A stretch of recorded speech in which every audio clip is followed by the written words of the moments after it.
Just takes a while for it to kick on. Yeah, it always takes 2 minutes.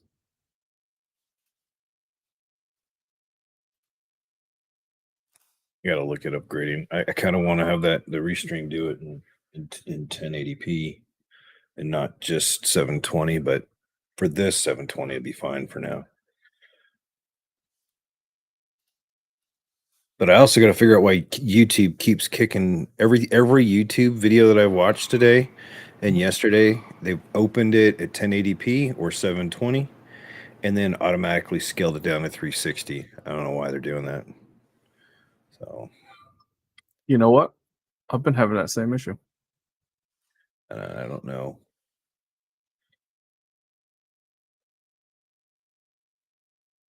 I use Twitter all the time. Why is it when that Twitter notification goes out, it says stay up to date? I ain't staying up to date. I don't need that. Oh man.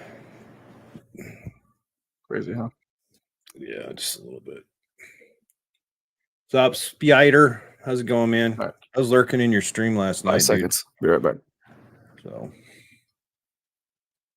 not literally 5 seconds, but one. What's up, Mr. Vet? Vet, I appreciate your comment on the video earlier.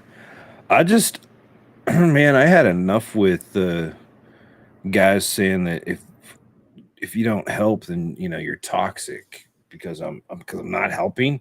If you're a veteran playing any game, you shouldn't have to be required to go help anybody else. It's nice if you do, but God save the queen, man. If I want to just log into the game and put on some music and go play, that's what I'm freaking gonna go do.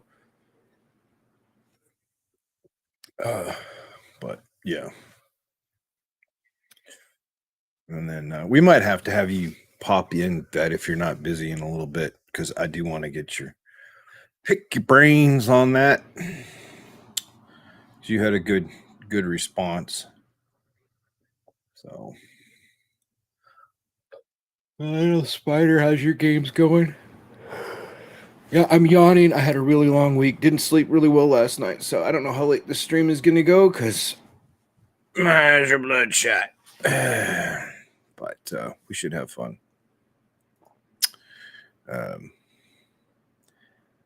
Always takes the bot. I mean, I wonder if it's because of how the multi-stream or the simulcast streaming is set up. The bot kicks in absolutely at the last minute. So what is everyone up to tonight? I need to figure out where to put that window so I can keep an eye on it, because I am curious.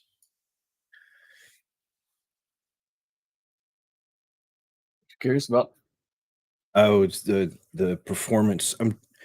T3K. I appreciate that. I didn't mean it to be a super negative rant. I just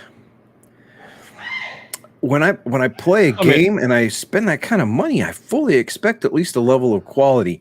And I guess we could talk about that tonight too, because a lot of people took it, well, you just burn out. I don't think it means what they think that means, but I was really focused on the technical aspects of the game, less on the gameplay. But I mean, I can see where that got in there. I just ranted middle of the night. Well, you just said what you needed to say, and I went from there. You know what I'm saying? Mm-hmm. So, but I do appreciate you taking the time to come by, T3K. What games are you going to play, or do you play? Just out of curiosity. What's going on, Mr. Bob? I'm getting an Xbox next week. That's freaking awesome.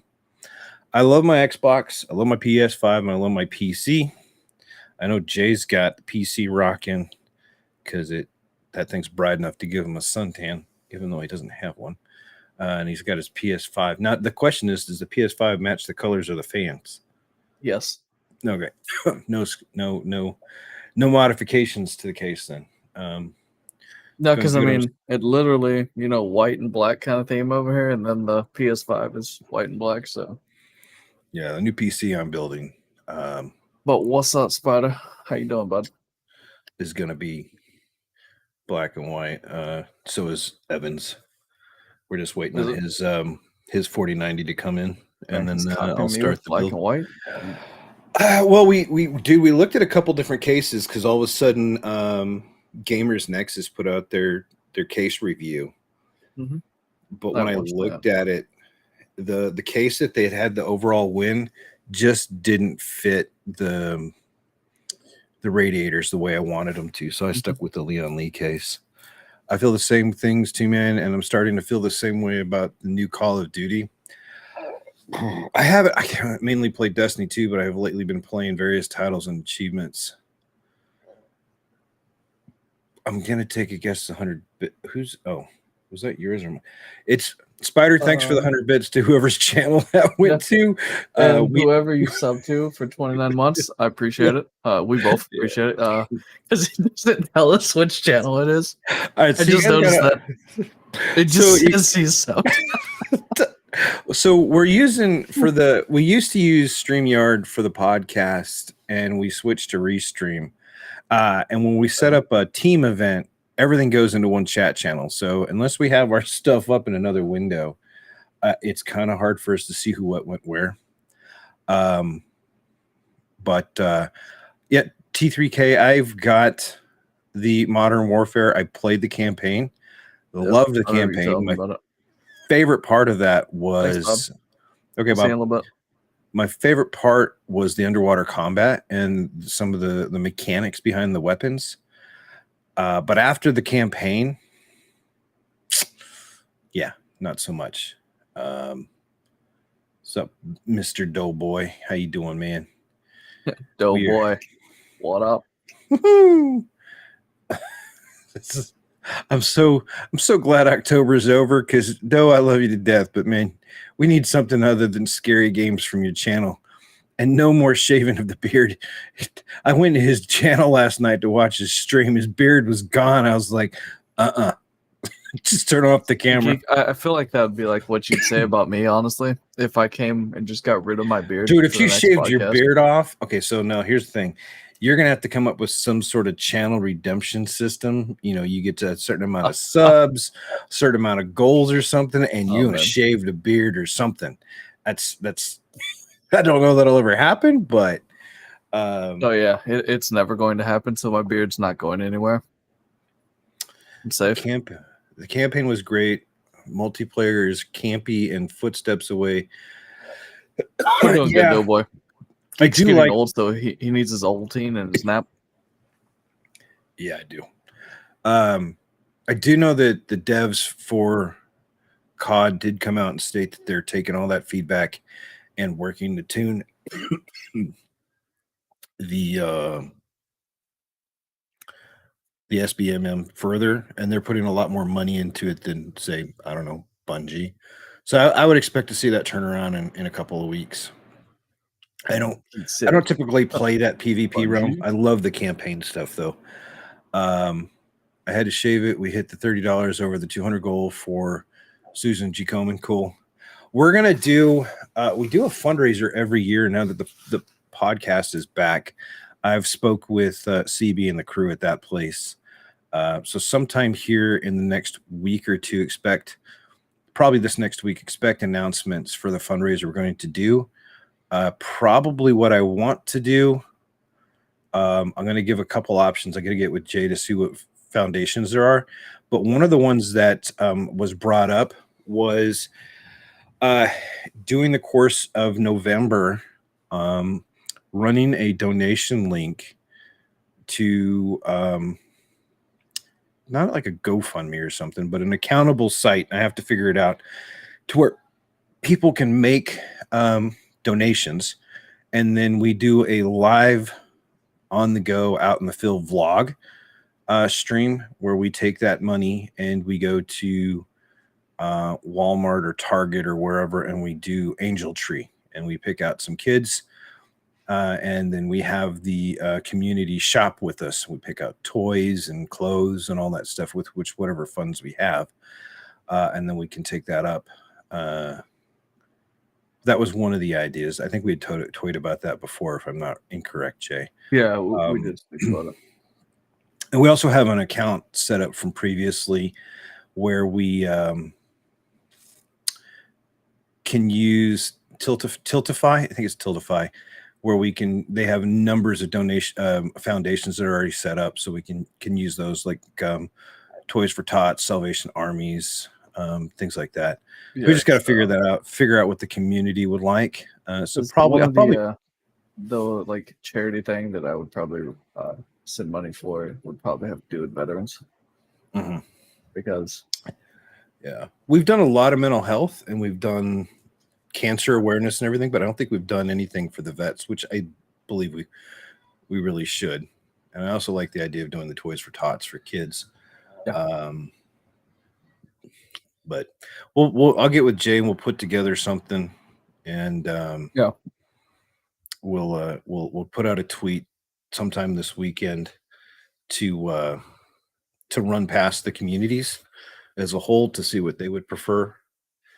But yeah, and then I want to give it more than a couple days to make the foundation stuff. So a few weeks. I added this thing for you. There you go. It's about the podcast name. I still yeah, because I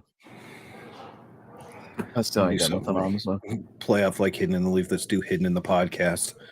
I don't know. Wife got me a new sweatshirt. Yeah, it goes with the hat. Yeah. Well, she's got a shirt. I got 2 sweatshirts. I got all these hats now. Gabby helped in the kitchen. I made pasta earlier, and can you tell she got the flour? Yeah, I see it. On the bill. She's a tornado, man. I'm telling you. So yeah, we'll make an announcement. I made a note of it, of what we can do to get everybody rocking for the fundraiser. I think it'd be a lot of fun. I want to make sure that what we do is interactive with the community, and that it means something to the community. Something we can all get behind, and then we can see the benefits. I liked what we did when we did the mental health one. We raised over. Do you remember how much? I was 2,000 or 3,000 plus. Company I work for matched it, so I think we ended up donating like $5,400 or something. Yeah, it was something. And that doesn't sound like a lot, but overall, I mean, every little bit helps.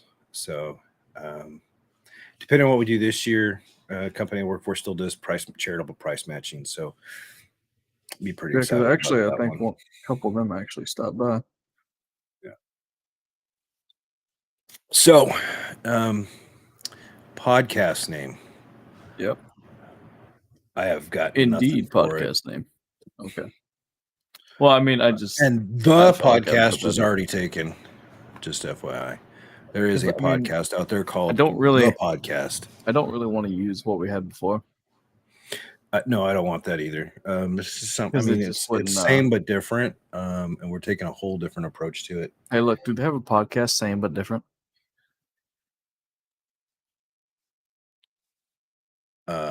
You know what? Podcast same. Wow. It was a thought after you had said that, so I was like, all right, we shall go. Right, Doughboy? That's why I was like, if there is not a same but different podcast. There is the same but different Clean Moncrief podcast. The same but different podcast.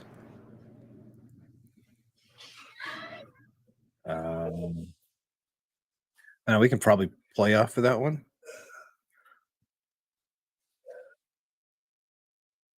Yeah, I do like that. I'll just do this. Yeah, because I see what you're talking about with that one. It's the Keelan Moncrief. But I don't know if that's... Is that a name or is that a podcast together? I think we can use that. Yeah. So, welcome back, Bob. I think that'll work. Yeah, because I think that would work. Yeah, I think so. We'll see. All right. So for tonight, we're gonna talk about a few games. I had a pretty busy week at work, so I didn't get to do a whole lot of research on the stuff that I normally do. Normally, I read a bunch of tickers and read a bunch of forums and news articles and stuff that came out. And with everything that went on at work, I just didn't get the opportunity to go down the rabbit hole as much as I like to. Well, as much as you really prefer to, it's not like we had all that time. Yeah. So, but we do have a few on the lineup. Of course, we've got God of War coming out here next week. I was pleasantly surprised to find out there was a news update on Fable, which I'm really, really looking forward to. Final Fantasy 16, the developer says 95% complete and will be getting a release date. So we'll look at that article. We're going to look at the state of Xpass and PlayStation Plus. IGN did a really good video on it earlier. I'm going to highlight it because that video is 20 minutes long and it really should have been like 3. PlayStation's bringing out their new PSVR 2 for $50 more expensive than the PlayStation 5 itself. There's some concerns, especially since it won't support some of the older games. We got RDNA3 news, and then we're just going to do some just chatting stuff. So I'll let Jay decide which one we're going to tackle first, or if he wants to add to that before we dig in, because I think we've been live for 20 minutes. Now that I've also on top of that one, so I think we can. You know what? That Doughboy, that's not a bad idea. Similar but distinct. That's not bad. We could take that one too. Is there a similar but unique? See, that's the same as unique, right?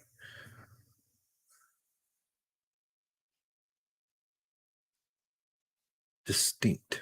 I'm trying to see if that's similar but distinct. Does it roll? I think it rolls. I can play with that. We can play with that. So I'm okay with that. Huh.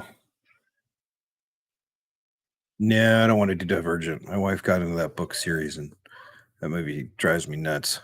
She watched it like a bazillion times. The Divergent, whatever that was, that series, that book series. So Geek, that thing that he came out with is not a podcast, as far as I can tell. Okay, how about Geeking? No, we don't mind our names being in it, but we want it to be. I think if because of how we've set it up, our names are already going to be in there because of the simulcast functionality. I think what we really want to do is give it a name so people can distinguish. Joe? Twilight. Somebody ban him. You know what? I can too. Hold on. Oh, can we name the podcast? It could be worse. Hey, what's funny though? Like, yeah, I could actually time him out for that too. Yeah. That would be toxic. That would be toxic. Would that be toxic? So you're saying I shouldn't time out Joe for saying that? Probably not. Probably not. So he said that toxic. Don't do it. Did you write down similar but distinct? I'm gonna write that down. Hold on. Yeah, I've got it now. Okay. So it could be fun. What, for you to get timed out? I don't think it's fun to get timed out. It's never fun to get.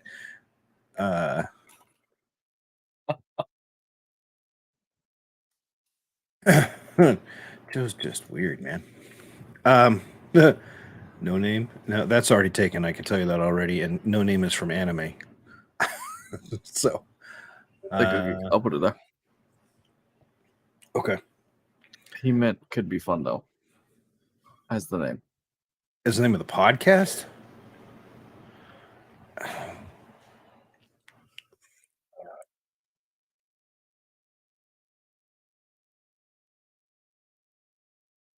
You know what? What would really be nice if the podcast wasn't taken, and too bad. Here, hold my beer and podcast this. But some good ideas though. And I think these are the most ideas we've gotten since we started. So take care of something. So yeah, we'll take those all.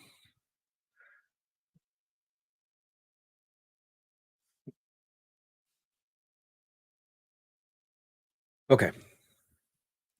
So let's just do this one real quick while Jay is doing his thing there.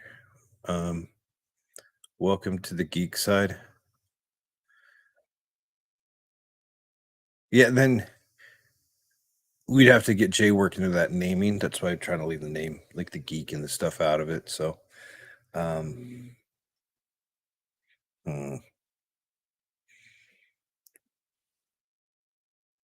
the drive-by no, we don't want drive-by podcasting. Too many negative connotations this day and age. Yeah. But yeah, so we got a few ideas. I do like the similar but distinct. Maybe we can work with some wordplay off of that one. Honestly, though, I don't mind going with the just similar but distinct either. So yeah. So here's one. Get off. I think that's more specific to me. Oh, that definitely is specific to you. Yeah. Back in his day. So this I have not read this article. I was chatting with Jay and I saw this post right before we actually spun up the podcast. So we're going to look at this one together. How many of you guys remember the trailer? This cute little fairy right here was flying around carefree, having a good old grandioso time, smiling her brains out, and then got eaten by a frog. Loved it. And that's what sold me on the remake for Fable 5. Well, just Fable. They're getting rid of all the version numbers. And it's supposed to be a huge open world.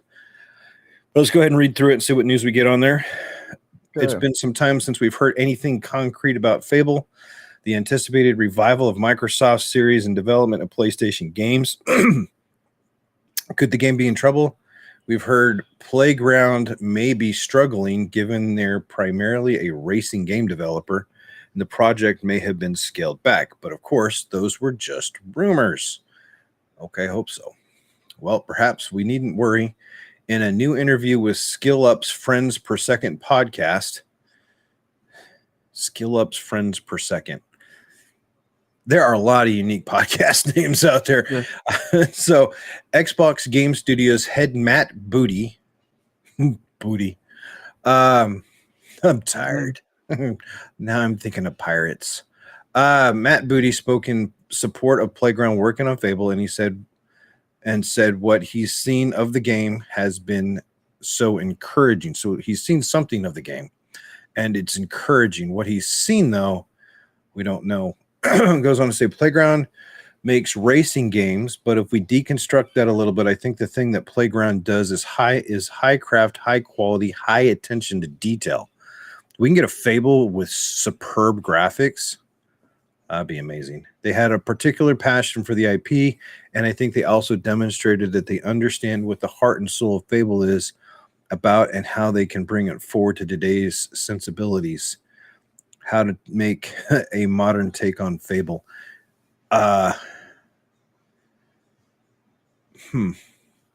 There's stuff I wish I could share and show because some of the things I've seen are just so encouraging.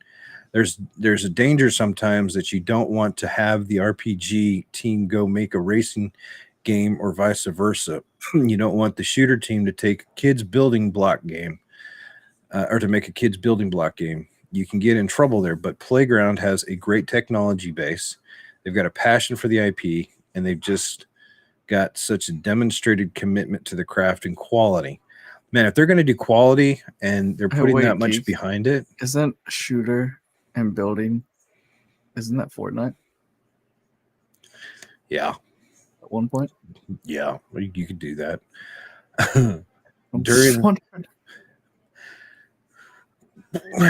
And it's I remember when Fortnite came out, Bob got it for me before it became free to play, and I played it for a little bit. I couldn't get into it. It just wasn't my cup of tea. During some of the first reviews, I shared a little skepticism that, look, I feel like we're kind of going out on a limb here, but they've since put that to rest. I'm excited for everybody to see it. I think the interview was good timed. Another encouraging tidbit, according to recent rumors from reliable Jason Schreier, the talented Eidos Montreal is also helping out with the new Fable. That's encouraging.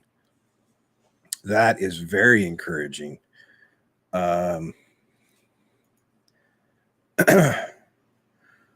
so what do we... New IP and Fable support. So these are the guys that did Deuce Revival. If they're helping out, I've got some poor Fortnite Save the World getting Swat the Bottle Pound. I'm not a big Battle Royale fan. It's not for everybody. I mean, there's a lot of people who love it and everything else. Yeah, but for you, it's not your cup. You know what I'm saying?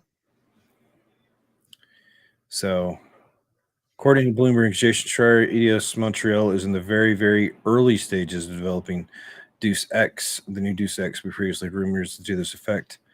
But if while they're working on that, if they're pushing that back and starting to help with Fable, I think there's more mechanics being brought in there. So I'm pretty happy. What I think we need to see is, I don't know, a clip, a new trailer. Yeah, I mean, we need to see something of it. Something from in the game, just like a 10-second clip, or even a 5-6 second Vine or something, you know, just give us a little taste to wet the whistle. But I am looking forward to Fable. I'm old school, and I love Fable. I love the series. You could take the school off and just be old, and it'd be fun. Yeah.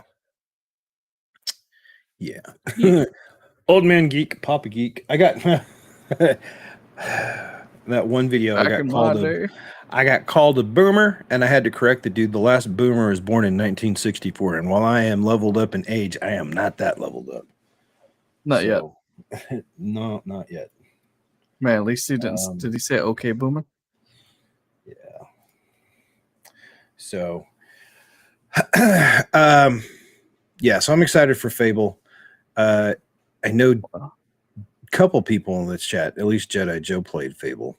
Is anyone else going to play Fable when it comes out? I think CB probably will, because it's got a freaking giant turtle or a giant frog in it. We all know how he feels about the frog. I'm not playing it myself, honestly. So, I do hope the rumors are true that it's co-op up to 4 players, from what my understanding from them is. So it'll be single open world, but up to 4 players. They don't want to go true open world. But yeah, my best guess is we won't. Hey, Mark, we won't see Fable. Hey, Sky, the soonest I think we'll see Fable is probably end of 2024, probably 2025. Well, they announced it like 2 years ago, right? A year and a half ago. If it's early stages, preliminary from what they've seen, they're probably storyboarding, getting the engines and skeletal frames worked out. Distinct, but we could do distinct but unparalleled.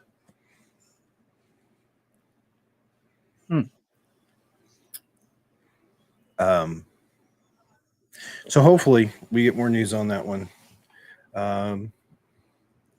Because yeah, I like Fable. I played all 3. I played the first 2, the 3 on the Xpass, which we can use that to transition to talking about Xbox, Xpass, and PlayStation Plus have been in the news as of late.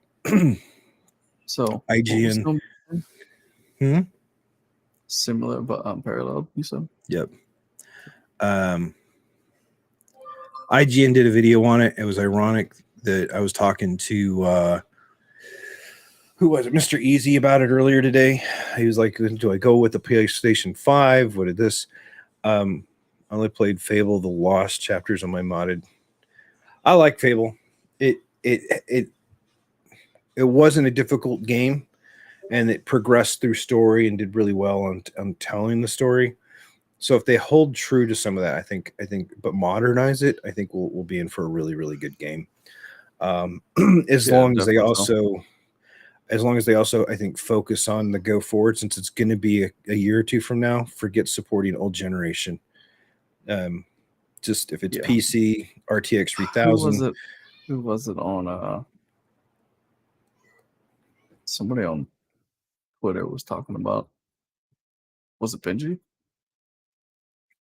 This? No, they were talking about cutting out the older consoles. Yeah,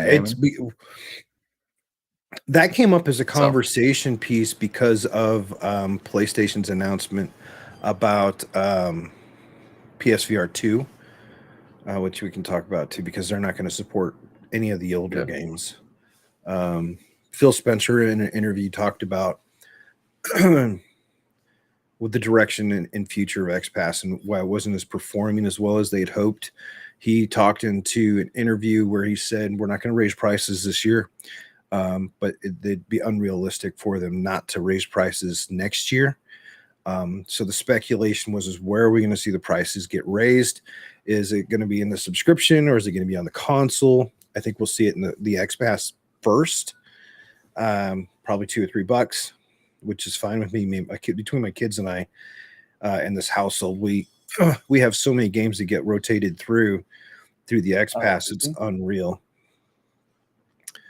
And then if they increase, I don't see them doing like $50 increases to the Xbox. I can see like 25, but I do know, hey, what's up, Explorer? What up? How you doing tonight? I can see Xbox raising 25 or $30, but I also know that they've been actively looking at different hardware configurations to speed up the performance of both the X and the S. PlayStation, it was interesting, and I want to get Jay's thoughts on this one now he's got PlayStation 5.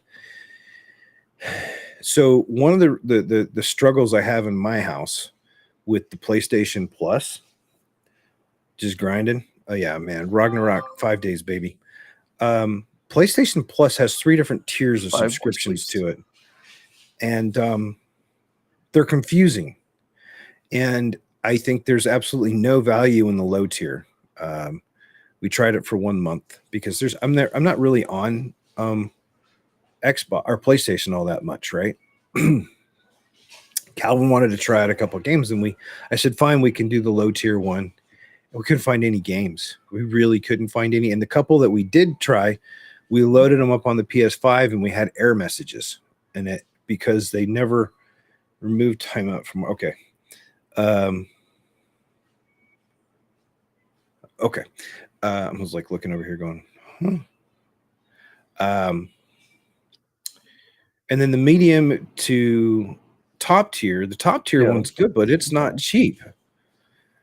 But some of the games you get out of it, it's pretty good. You can play Spider-Man and Miles Morales and some of those ones in there. So it's got some value to it.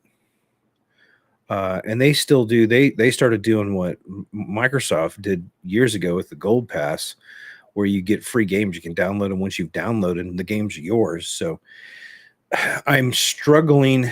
I don't want to maintain 2 subscriptions for games and then still buy games on top of that. I was just looking up the tiers. Yeah. But this is a really good way to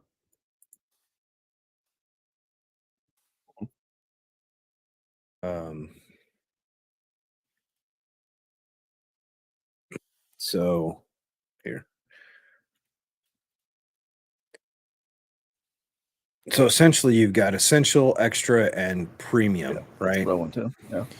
And that little chart down there. Yeah. Yep, essentially, I'm not sure if they can see that or not. Essentially, you get PlayStation Plus members get PS4 and PS5 monthly games. That's fine. Online multiplayer access, which is fine. It's like if you play Destiny or something like that, you kind of have to have that.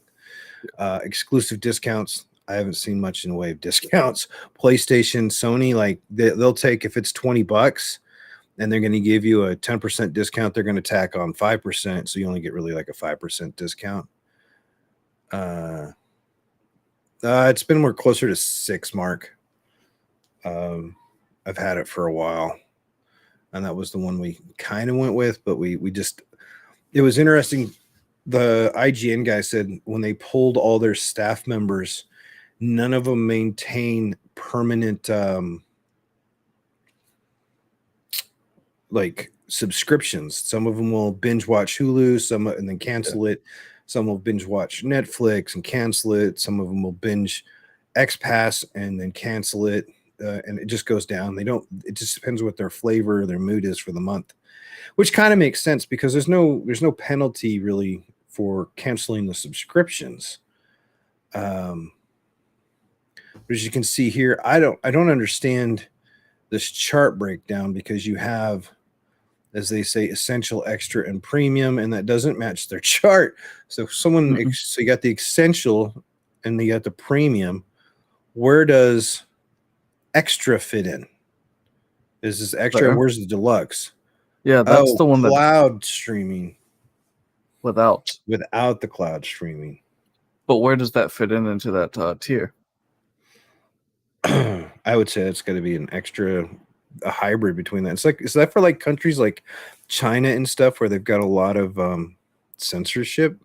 Maybe. I mean, maybe China just clones everything, so does it really matter?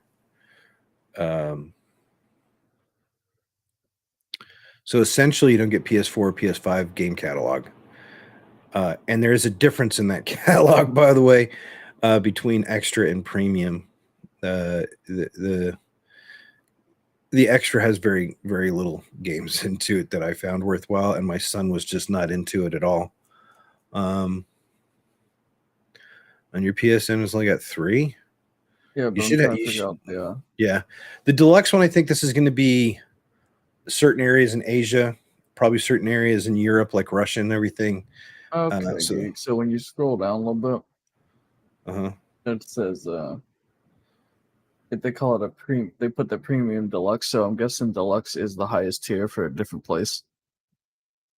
Yeah, I'm guessing, and it could be like India, where internet bandwidth is really expensive, so they don't do a lot of cloud gaming. I mean, it could be. I mean, yeah, but I mean, you're looking at $18 a month, man. $15 a month. $10 a month. This here, $10 a month. Oh, it's about, no, there's nothing in the essential. There's nothing. There's nothing here. You have essential. Guess what? You can't even do online gaming. Like when we tried to do testing for Destiny off the PlayStation for performance, I literally had to make sure that I had the extra plan turned on. It would not let me do Destiny Live without extra. Just as an FYI. So, and that's why, I mean, I'm working on, so those that don't know, since I have an Xbox and I have a PlayStation 5 and I have the PC, hey, Jaquan, I am doing performance testing, running dungeons, running encounters, same number of people kind of things to see what the performance is, the spikes and everything, because I'm really curious and I want evidence, concrete evidence to show the PlayStation has the best overall performance, but that's not because of hardware. That's because more in line the lines of who bought Sony or who bought Bungie, in case Sony. So they're going to make sure that the platform that the parent company owns performs the best. And if I can prove that, that causes some issues for Bungie down the road. And I'm not trying to be a jerk to them, but I would like them to be fair and favorable to everyone that plays their game and not just one specific platform. Overall, so Jay, I mean, have you played or looked at the subscriptions yet? And do you know if you're going to get one or you're going to go with one? No, this is actually the first time I've looked at the subscriptions, right? Mm-hmm. And honestly, Yeah, I'm definitely probably not going to get it because I mean, right now I don't use it anyway. Because most of the time I'm playing on that console, man. Like I'm playing solo stuff. You single player like Persona. Yeah, so that's I where I think ended up God playing of Persona first at. Probably played God of War there solos. I mean, just more solo stuff too. Yeah, And and I don't so, think Hogwarts is going to require it since it's a single player game. yeah, I mean, because I did end up playing Star Ocean like that, so it didn't require it either. So I mean, at the end of the day, man, I don't see myself needing it. Don't yawn. I'm already tired. That's why I canceled it to begin with. Okay. Because I mean, back before they did all the change stuff, I'd canceled PS Plus, or whatever it So was a while ago. I did tell Easy that coming out here as soon as they start the holiday sales, what I've been able to do with Microsoft is it's kind of a glitch in their system, and I can buy the memberships, and I usually just stock up the time on my Xpass so it never expires because my kids are always using it. That is one subscription that doesn't go away. I mean, I canceled my Disney Plus a couple months ago. The kids came home, they wanted to watch one cartoon, so I reactivated it and then canceled it. So I've got 1 month out of it. I don't have, I mean, when you see how expensive Netflix has gotten at $23 a month, it's not worth it. Yeah, see, I dropped Netflix a while back, honestly. We're maintaining it through the end of the year. And the family comes over from Japan. We're going to walk them through how to use Hulu, but they do point out the shows that they have on Netflix in Japan kick the living crap out of the bull crap that we have here in the United States. I'm just going to go on and say that one because we hop on the VPN for Japan. It's awesome. See, geek. I just watched Crunchyroll. Problem solved. Yep. Yep. And if you go on a Japanese VPN and you actually have an address that's verifiable, which you do, you get a whole different lineup, just FYI, for Crunchyroll. But so yeah, we're just kind of not maintaining the subscriptions, but the kids play so many of the Xbox he has games. Amazon Prime. Like Prime. But so there's a glitch to where you can do 2 to 3 years at a time to lock those pricing in. So even if they raise their pricing next year by a couple bucks, if you get it this November and you're able to just go out and do 24 months or even 36 months, that might be worth it. Just depends on what the cost is.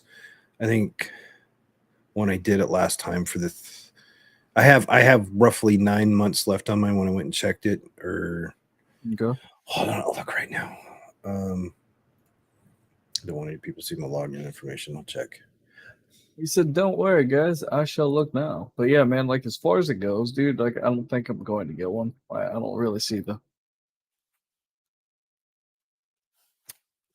Check out. Yeah, we do have Ford filters on my channel. So if it came up in shades, I don't know. I have 11 months left out of. Mine, it literally posted his messages. You see it there? Yep. So, I did 36 months 2.5 years ago. So when it posts, I'm going to walk through the process. I'll share that with Yeezing if anybody else wants to see how to do it, if they want to invest it. It was $32 per year that I spent for the Xpass, and I think that more than paid for itself. So, Geek, have you tried the remote play from the PC to your PlayStation? Have you tried that yet? Yeah, it sucks. It does? Okay. Yeah. Good. If I do remote from PC to Xbox, it's phenomenal. When I try those features PC to PlayStation, they still continue to have, and this is not a knock on Microsoft. This is PlayStation failing to recognize this thing called a mouse. They don't take mouse inputs very well at all from the remote. They can make the connection. It misses every other key half the time. So if they do that, they need to do quite a bit of work. But given the current relationship between Microsoft and PlayStation, I don't know how well that's going to go. But with the Sony's board of directors giving a huge kick in the butt to the PlayStation division, saying, "Hey, look, we don't care what you guys do, but after that first 6 months to a year, those games, a lot of these games need to be ported to PC and be ready for PC, so we can make a second round of money." And the shareholders meeting was interesting because they were talking about something like Matt Damon had talked about for Hollywood.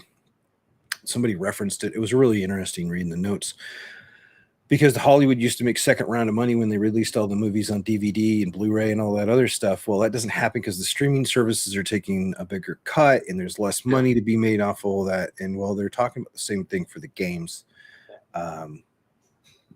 So they want a bigger market, and this admitted PlayStation's foothold is dropped considerably. So both Xpass and PlayStation have been struggling. However, the benefit that I see, the plus coming to Xpass, is 2023. They apparently, I don't know, remember all the names of the games that are coming out that are confirmed coming out as exclusive to Xpass or Xbox. But we have Starfield for sure. We have Redfall for sure. Those two are really, really big. They did make an announcement with their plans for Call of Duty, where they didn't state it outright. They will not remove Call of Duty and have no plans to move the Call of Duty franchise from PlayStation. You want to play it on PlayStation, you're going to pay $70. You want to play it on your Xbox, you're just going to subscribe to the Xpass and get to play it for free. So I think you'll see. I think Sony's a little worried about that aspect of it, but you know, end of the day, Sony has just as many studios and actually does a lot more sneaky, conniving, behind the scenes, backroom dealing stuff, where they're already in a lawsuit, getting sued by multiple developers because they're paying developers to keep games off of the Nintendo Switch, off of Steam, off of the Xbox and stuff. So Sony's got to deal with that one. They're getting hit on all sorts of sides. But yeah, I don't know that I want to support two streaming services for games, and my kids absolutely 100% love the Xbox for all that it does. Plus, if I try to do other things, I can use my Xbox as a PC. I can hook a mouse and keyboard up to it and go into a Windows 11 kind of mode, and they can do all sorts of stuff from the different rooms. Try to do that on PlayStation. If someone's got it to work right, I have never been able to get it to work. I mean, maybe I'll mess with it and see. But I mean, there might be a game or two that comes to their premium packages that I might be looking at. But a lot of times I'm looking at where they're talking about PlayStation members get today the PS4 and PS5 monthly games, which that means is there's a couple games that come in there, just like Epic's free this month. If you get the game, then it's yours forever. So I might look at that because I did pick up a few games like Ninja Gaiden series. Awesome. I love that game. Totally retro to when I was a kid. Yeah, I'm old. But back in my day. Yes, son. Yes, in here.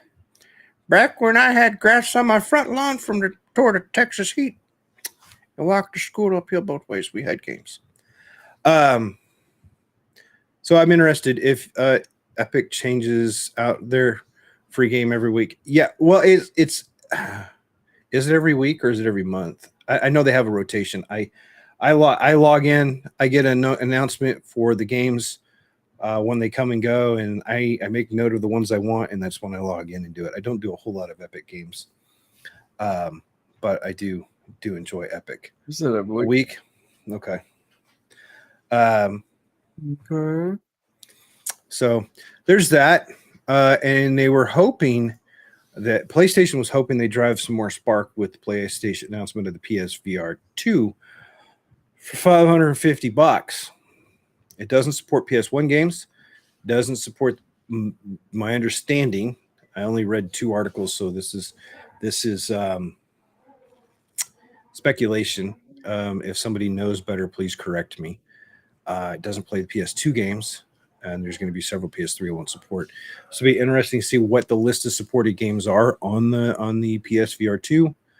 I don't think that it's worth $550 when it requires the PlayStation 5 to work. So essentially, you're dropping $1,200 bucks. I don't know where like you went to look at like which article you found, but the one that I found for it says yes. The answer that they came for the official PlayStation podcast for those hoping backwards compatibility, there's like the games are not compatible because it's designed to deliver a truly next generation VR experience. So it's only PS5. Some PS5 with some PS4 support would be my guess. But they're dodging the question. They don't really want to answer that. They never answer it. They want to sell it with speculation.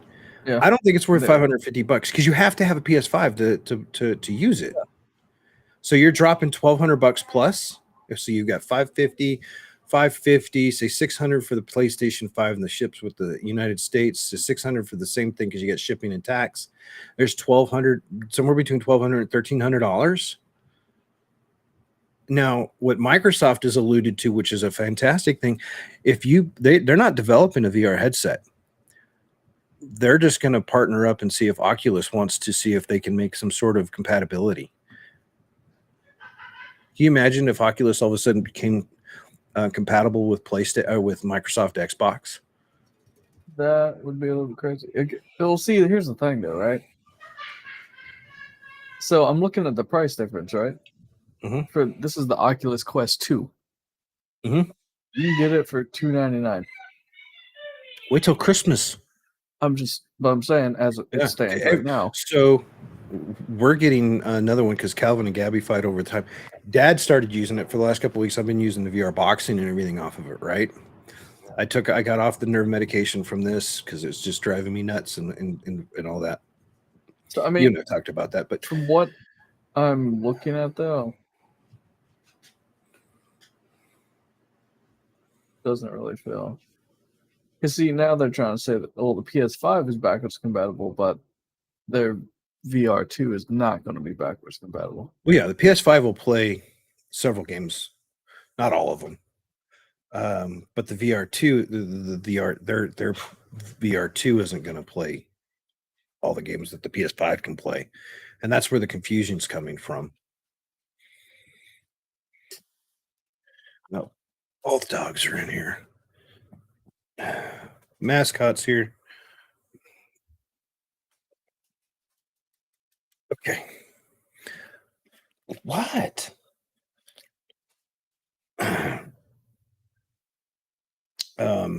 Because really $299 is really not bad for that thing. But when you've got tons of VR kits out there, the Oculus Rift 2, staying away from Meta. Valve's is a little expensive, but Valve's a standalone system. But no, I was looking at the Oculus Quest. Yeah, you got the Oculus Quests and that stuff, and you get during the end of this month and into Christmas when the Christmas holiday sales start. They usually drop another $50 off of them. So it's going to be interesting to see where that goes. But how do you compete with an Oculus is standalone? And you can stream your Oculus with no problems. You can hook it up to PC. You can use wireless network. It'll go to Twitch just fine. It'll stream to YouTube. You can actually put it to your TV and broadcast really, really easily. And there's another piece of hardware you can get if you want to make it even easier for I think it was $23, $22.99, the one that we got. And works just fine. Whereas I think the PSVR 2 is going to be restricted. If Valve one is definitely pricey. Yeah, but if you look at the hardware in it, those are the same guys that made the Steam Deck. So, but look, if it's Valve Index VR kit or Steam Deck, it's going to be me buying a Steam Deck. So, yeah. Yeah, I fully agree. I still say I'm going to hold to my guns, and this is Jay will understand this the second I say it. The first company that develops a fully functional, working 100% nerve gear wins. No ifs, ands, or buts. You get me a nerve gear, I will buy it today. I don't care if it's $3,000. I will go buy a nerve gear. Jack into that sucker, and my old body doesn't have to worry about trying to move. I just have to use my brain. But that would be really nice. I don't know. I'll leave it to the guy, to everyone that's in the chat and everything. What do you guys think? Do you think that a PS VR2 for 550, close to $600 after taxes, and I don't know what that's going to include shipping or not, is worth the cost, given that it doesn't have backwards compatibility, meaning that it's limited to whatever games are on the PS5 that are designed and implemented to support virtual reality. So not all the games that are PS5 are going to work in the VR. It has to be a VR game. Do you think it's a worthwhile value? I think it's a year or two away because they don't have that many games in the library for it. I'd much rather, like Jay said, I didn't realize Japan. I stopped to read this thing really quick. Mm-hmm. I didn't realize this year that Japan has actually made something. Mm-hmm.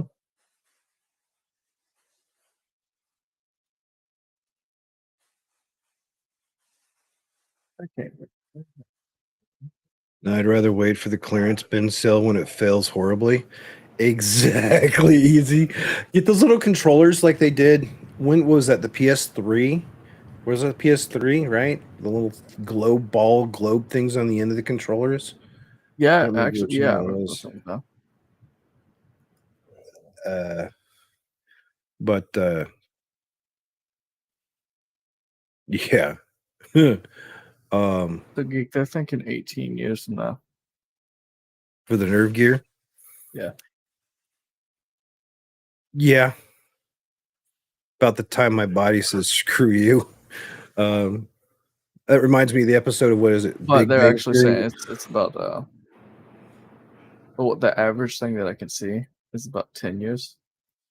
I think they'll have prototypes in 10 years. I don't think it's going to be safe and on the market marketable for 15 to 20 years. I mean, it'll probably be out there in 10. If they can invest on it, it won't be Facebook making, that's for sure. They screwed up the metaverse. They focused on growing too big and trying to make a deal out of it when technology was nowhere ready for it. I'll go nerve gear all day long, man. If I get stuck inside of a game and they have to put me on a feeding tube because some jackass decides you got to beat the game, I'm okay with that. I'll be old already. My kids can come in and change my diapers once a day and all that good stuff. I'll be good to go. I'll be living life large. As long as they don't make me play as an old man, that would suck. I have some stipulations and conditions if I'm going to be stuck in the virtual world. How's that? But I listed to Ready Player 2. Yeah, I really think that Catherine probably does, Joe. No ifs, ands, or buts, baby. No ifs, ands, or buts. I think what metaverse or whatever the Facebook they wanted to try to do is try to accomplish kind of, but not like at all, what Ready Player One, the movie, did. They got in their own way. Instead of focusing on technology first, focusing on environment, focusing on bringing players to that world, a huge diversified world, they got too political. They got too power hungry. They tried to push too much. And instead of focusing on baby steps, I think that's ultimately what killed it. But PS VR2, that's a huge no. And then we do VR in this household. We're going to get another set of Quest 2s here during Christmas, just so the kids can, because you can link them and go Saber Wars and all that other stuff. I do at that point believe I might have to put up like boxing rinks because I can just see the kids running into each other. or myself, one of the two, or the dogs. They already trip over the dogs, so. But. Oh. Yeah. Interesting. So I found this article about this VR thing, right? So I'm just looking through it. And so they're talking about, so far, the only thing they've been able to do is the haptic feedback suits. Like the noise ones that are using acoustics and everything. Yeah. So I know that there's so far, but they're actually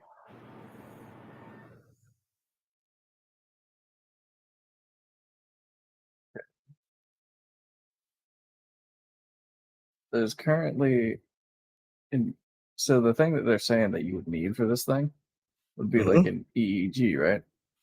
Mm-hmm. And they said actually there's a current one based released for the HTC Vive. Well, there's a few things that we need. They have to have the ability to monitor respiratory, heart rate, eye motion movements, even if your eyes are closed, hand motions. So the nerve gear,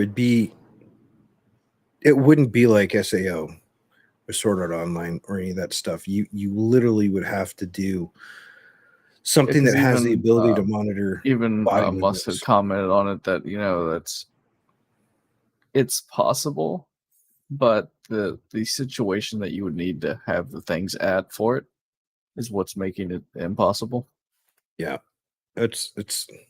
I think we can micronize the technology, and I think we can do body suits that would allow for electrical current and noise audio haptic feedback to give the sensations that they're after. But the movement captures, I guess you could do the body motion captures through like a bodysuit or something, but I don't know how uncomfortable or comfortable that would be, or even how delicate that would be with the wiring. How much power would that require? It's an interesting problem now. We could spend all night talking about virtual reality. A taser? Yeah. Well, yeah, that's the thing. If you're playing, say, like SWTOR, and you get shot with a stormtrooper actually makes contact and hits you in the chest, that won't happen. Can you have like a stun setting, and can you have like oh my god, that hurts setting kind of a thing, Leg.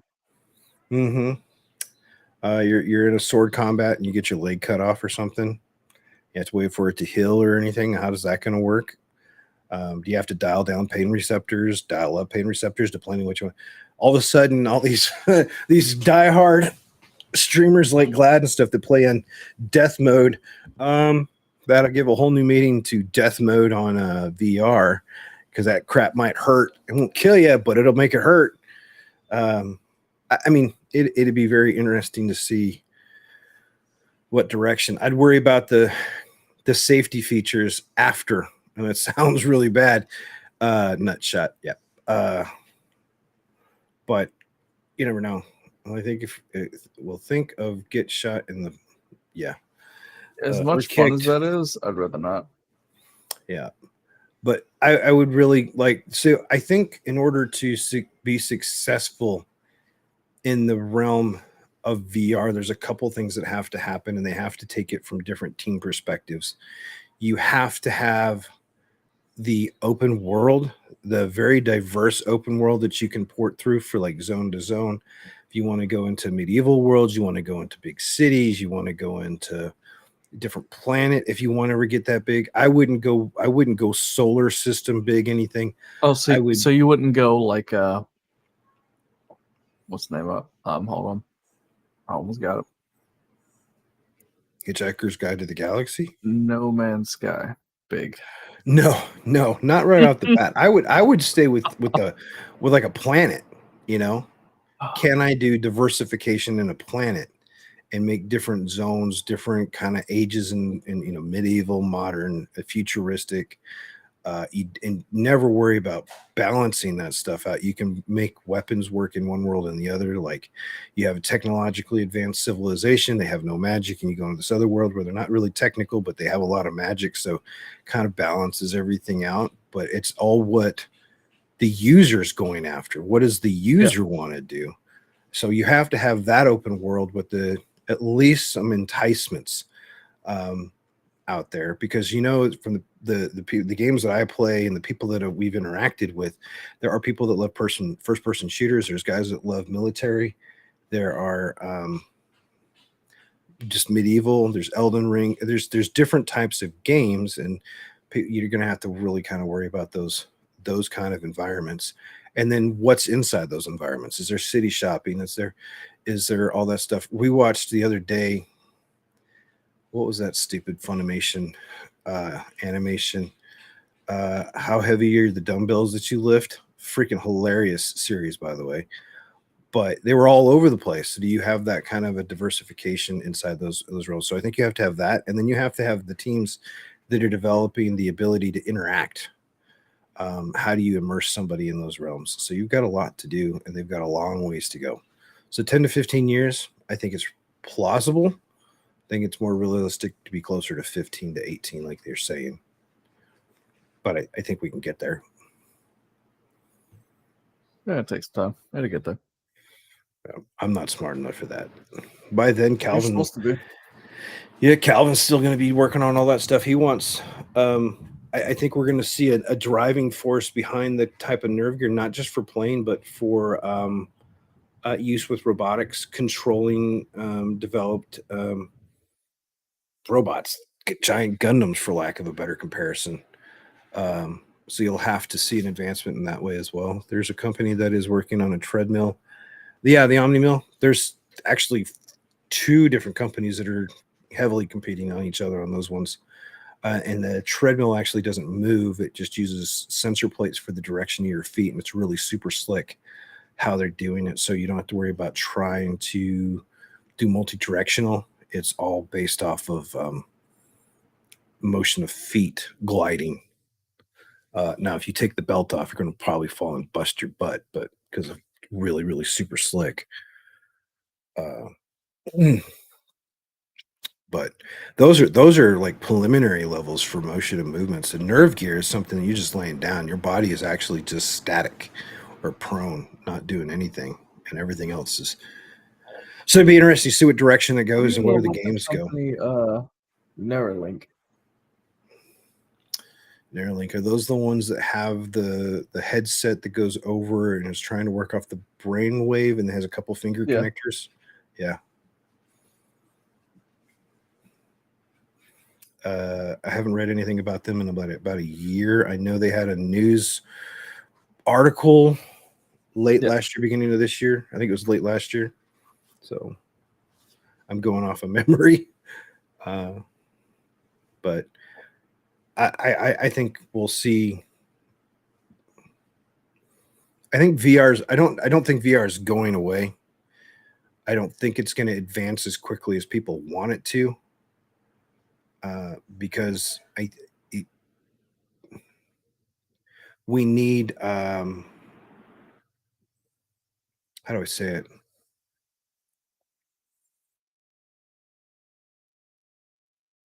The expectations that players and consumers have greatly exceeds that of what is capable in reality today. So before we can see any real hype over VR, I think there's going to have to be some technological breakthroughs that have to occur, and performance and immersion. But I'll say, doing boxing and workouts inside of VR is definitely a lot more fun than sitting on a treadmill or sitting on the stair climber thing behind me. Because it distracts you. It's a different perception. So I find it a lot more amusing. But anyways, speaking of technology, I don't know if anyone paid attention to AMD's announcement and new media conference. They announced RDNA3, its functionality, the pricing for the 7900 XT and 7900 XTX. You're looking $999 and $899. I think those are fantastic prices. Do they compete with the 4090? The 4090 still outperforms them by quite a bit. The 4080 16 gigs, I think, would be comparable, maybe a little bit better performance. overall than the 79 XTX. However, that 7900 XTX coming in at $999 tells me that that's the better value. That is the better value because it will support AV1, which is what we want for the encoding on OBS to improve our streams by 40% or so. So I think that because of that and the performance that we will see NVIDIA make a price change to the RTX 40 series. And I think the only reason we saw the pricing we did on the RTX 40s is because the RDNA3 wasn't out yet. And now that it's coming to market, I think we'll see NVIDIA drop the prices. I don't think they'll drop down as low as the RTXs, but I do think we'll see a drop. I think we'll see the 4080 16 gig probably drop down to $1,100 would be my guess, and I think we'll see a $200 drop on the 4090, and then they'll make some stupid announcement about a 4090 Ti or something. So we'll see. DisplayPort 2.1, that's fantastic. Let me ask you a question. Tell me a monitor that has DisplayPort 2.1 on it that's not going to bottleneck it. That's the whole same problem with HDMI 2.1. You have to have the monitors. And when the monitors came out, it took over a year plus, a year and a half for the 4K monitors with the HDMI 2.1 ports to drop under $600 because when they came out, they were around $2,000 to $3,000. So, yeah, we're going to have to compete with that one. When those come out, that's fantastic. But again, you have to wait for all technology that encompasses and uses that to be on the market. But their FPS 2.0, I think by the time we see everything settle, we'll have a 3.0 version of it for its upscaling. For those who want to know what that is, FPS is an upscale. It's similar to NVIDIA's DLSS and similar to Microsoft Intel's XeSS. It's just upscaling. How much performance can we get? And we saw the use case for the DLSS inside of when we were doing the first Descendant beta testing, and you have an RTX card and you're able to turn on DLSS, you had a huge performance increase. I would love to be able to get an RTX 7900 XTX with the FPS on and see if that makes a performance difference for games in Unreal 5. I'm waiting for more benchmarks to come out now that the announcements are out there. I'm really, really looking forward to it. Question I have is this: why did NVIDIA not include that port? Because based on what I am seeing, hearing, and reading. So to answer that one, no, I don't think they have to be out by second quarter next year. Every single tech company right now is downscaling production, which is interesting because I do know hardware-wise, if you look at it, NVIDIA has shipped 100,000 GPUs for the RTX 4090 cards, over 100. So apparently 100,000 plus cards have been sold. I haven't been able to get hands on them. I'm hoping that I get one for the system I'm building for Evan this weekend. But I do know like TSMC, the largest semiconductor company in the world that's based out of Taiwan, they're downscaling and shutting down, ramping down production by 50%. 50%. They're the ones that make the majority of the GPU stuff. Micron makes a lot of the memory, the DDR5, DDR6, and a couple other components that goes on those. The TSMC makes like the POS caps and everything else, and then but they're down ramping because they don't expect to make the market. They're kind of falling into the market by like 77% of their market or something like that. That's also because of fears of China versus Taiwan. They fear that Taiwan might be invaded by China. If that happens, that's going to be really bad for TSMC because there's several countries out there. At that point, they'll probably red flag any technology coming out of Taiwan, which negatively impacts our market space for RAM and other things. That's why you're seeing companies like Intel, Micron, TI, and a few others ramping up and building production facilities here in the United States, Malaysia, and a few other countries as a proactive to that. But that also means Samsung will take a hit for productions. This negatively impacts monitor production. So will they be out by second quarter next year? They said the same thing for HDMI, and they said, I think they said give us, like, say if it was second quarter, I think it was almost 6 months after that we were seeing readily available monitors. Ibantas spent almost a year waiting for his monitor. So because he talked about it quite often and finally got it. Yeah. So just be aware of that. Okay. I do know. I'm not saying it's not possible, but I know that I think the biggest issue is the one that AMD recognized, decreased the upfront cost to drive better sales. NVIDIA and all these other companies have. So they were greedy, and they knew that they could get away with it because they didn't have the competition on the market. So like AMD, they dropped their 7000 series processors on the market and they put them at a certain price. And then as soon as Intel hit the market space with their stuff, then we saw NVIDIA drop or AMD drop their prices. By the way, if you guys want to get a good, solid, all-around gaming processor, the 5800X3D is $350. That is the best all-around value processor if you just want to game, and even if you want to game stream, because it works well with the 6800X, the 69, the RTX 30 and the RTX 40 series cards. It works on both the higher end motherboards. That is one bad freaking processor, and for $350, just saying, it's a pretty good deal. And that does keep you from having to go with the all new RAM, and it has a new motherboard and all that stuff. So if you want to stay that and you're on a budget, that is probably by far one of the best investments I can tell you to make. But yeah, they didn't have the competition wasn't on the market when they rushed to market. So NVIDIA didn't have competition for the next generation. That's coming out here December 13th. Was the announcement? It was it December or November? I think. I think it's coming up. Yeah. And then same for AMD's processors. Now that Intel's got all their stuff on there, the benchmarks out, we've seen prices starting to drop on those. So yeah, December 13th. Yeah, December 13th.